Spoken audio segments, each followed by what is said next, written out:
I'm politics editor Chris Varcoe, joined here today by Herald business columnist Steve Ewart. Steve, today, after 8 long years, we finally got a decision from Ottawa giving the green light with conditions to the Northern Gateway pipeline to British Columbia.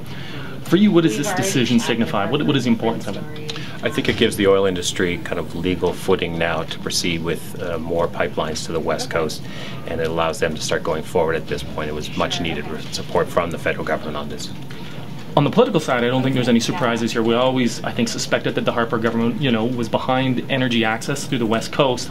But what I think we've done is we've now sort of ignited a fuse on a political issue which is going to play out in the next election. Federally, we've got the NDP and the Liberals both saying they would overturn this decision on one side, and on the other side you've got the Harper government saying they would obviously allow this to go ahead if these conditions are met. So I think we're going to see this issue being raised between now and the 2015 election. So it's not going away anytime soon.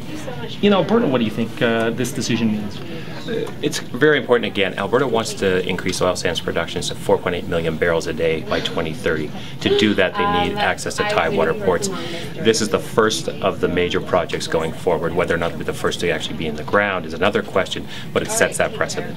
For the Hancock government and whoever replaces him in the Progressive Conservative dynasty, getting that additional oil to market, it could mean a lot of additional revenue for the province. This has been a government which has been grappling with deficits for a number of years, so the financial implications are huge for them too, and I think that's what I'm going to be watching for as it plays out on the political scene here in Alberta. Sure. What do you think this means, Steve, for the environmentalists and the First Nations communities, this decision, versus the oil industry, which is obviously wanting to see this pipeline built? The oil industry has talked a lot about working with the communities and the opponents to get common ground.